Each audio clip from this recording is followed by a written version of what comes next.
let's talk about principles for a second. Let's talk about what we're facing as a nation. How is this going to affect you?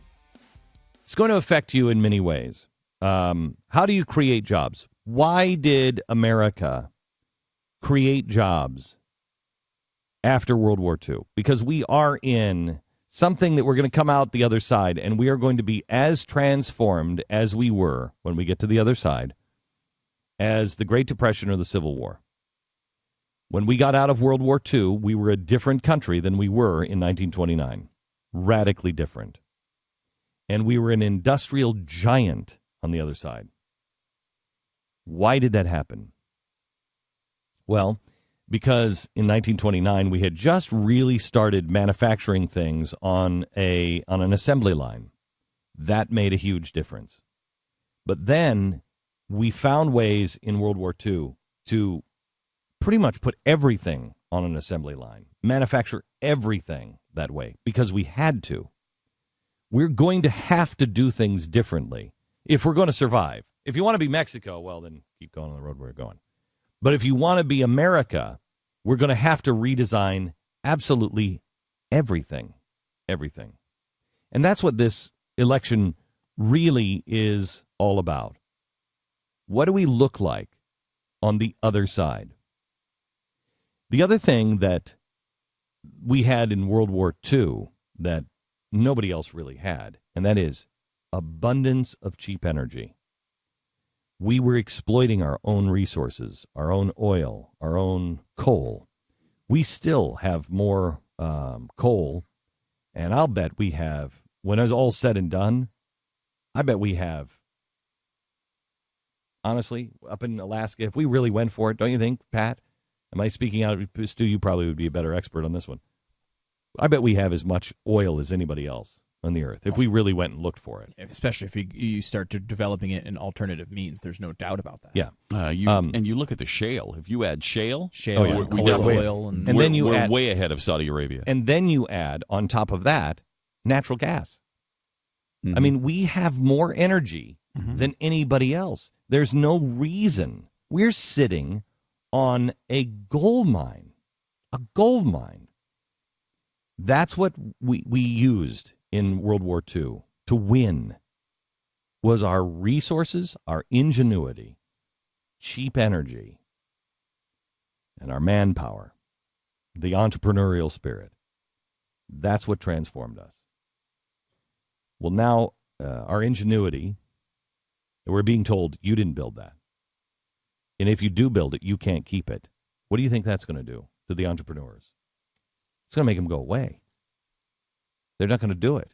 Why do it? Why wait up all night? Why worry all the time? Why live this life? I'm not going to do that. Why? If it's not mine, you're not going to do it. So they're curbing you there. They're also trying to make sure that they curb the industrial might, the real backbone of America, of labor. They think it's the labor unions. Please read Freedom's Forge. I've been talking about it here for the last couple of weeks, but it'll open your mind. The labor unions almost destroyed us in World War II. We almost lost the war because of the labor unions here.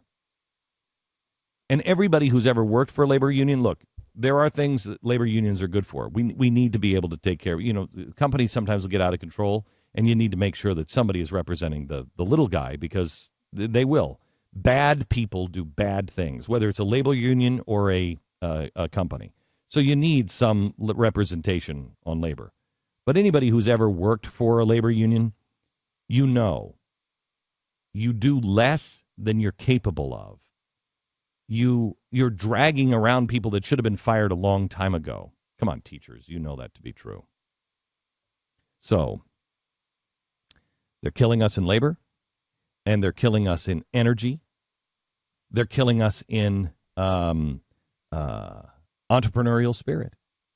But the key here, the one that you don't recover from quickly, is energy.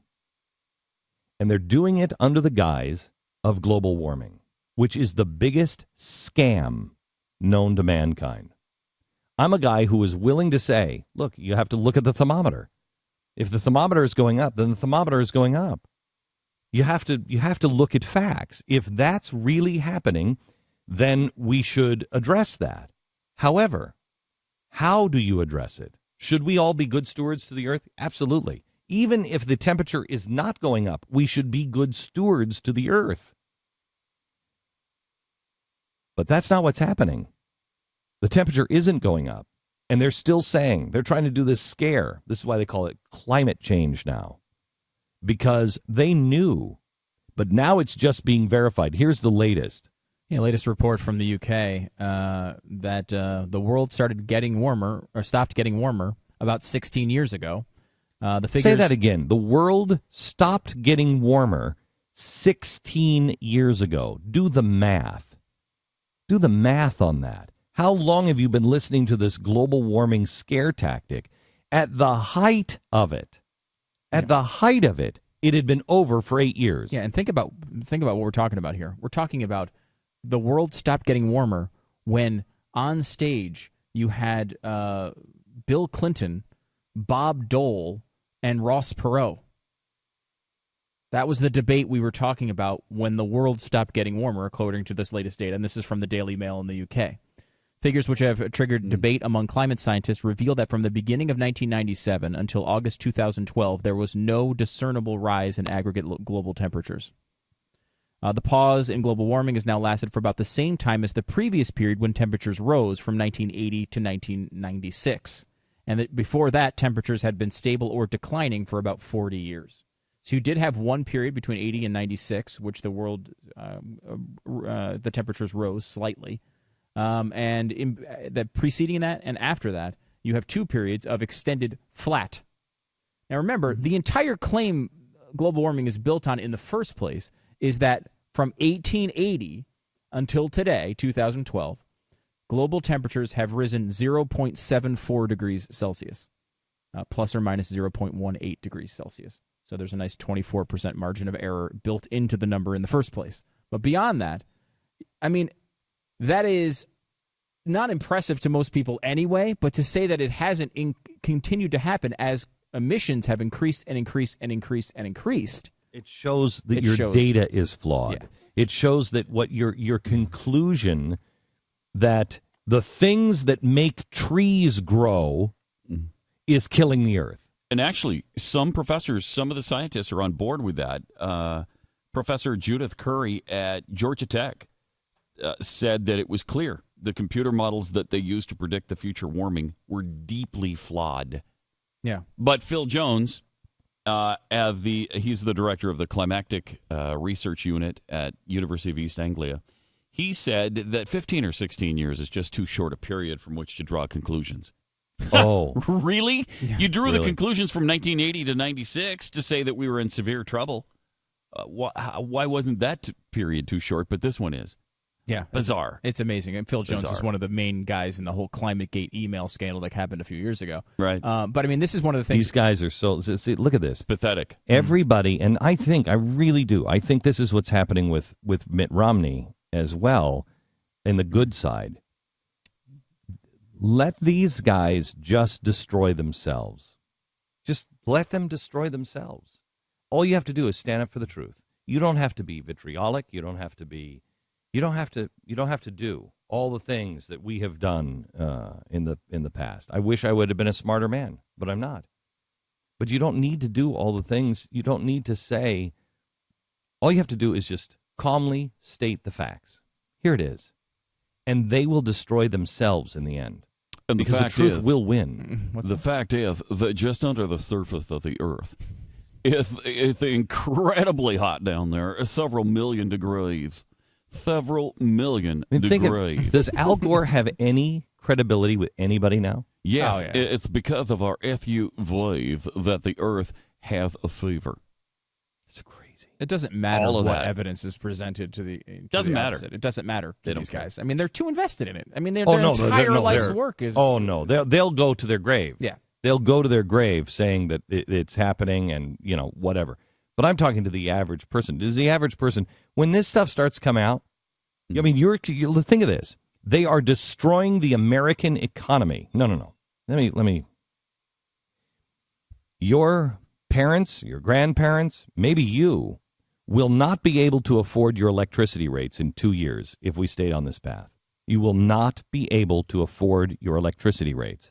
You will have lots of extra blankets. Mm-hmm. You will have more people dying because they'll put those space heaters up, and they'll try to get warm with the space heater, and it'll set their house on fire. You will have many more deaths from cold or from heat, not because the earth is getting colder or warmer, but because people will not be able to keep up with the electricity rates because, in the words of the president, electricity rates will necessarily skyrocket under his plan. And we've already, out of 500 power plants powered by coal, we've already shut down, this last year with President Obama, 100 of those. 500 provide 43% of our electricity in the country. 500 coal power plants. We've shut down now 1/5 of our ability to produce energy, and they're going to shut down another 200 plants in the next 2 years. So you'll take 3/5 of our electricity without saying, so far as I know, what they're going to replace it with. Have they ever they said? Say it, but that doesn't seem to mean, happen. They want to replace it with clean energy. What? What clean energy? What clean Things energy? like What renewable? Look, That's exactly what they're talking about. Right, but if about. there was something that was there, I'm an innovator. I'm a guy who's an innovator. You drove I believe a hydrogen in the car around. Right. I believe in the future. I believe in the next generation. And when I see it, and I did believe that the hydrogen car, and it would be, the hydrogen car is the answer if you would get people to build a nuclear power plant. Because unlimited hydrogen can be made while everyone is asleep. Unlimited hydrogen. It's not hard. So I believe in the future and I believe in new technology, but it's not here. When it's here, great. Shut the power plants down. But until it arrives, we need energy. If we are going to lead the world, and that's the question. Does the person leading the United States of America want America to lead the world, or to be an also-ran, to be like everybody else?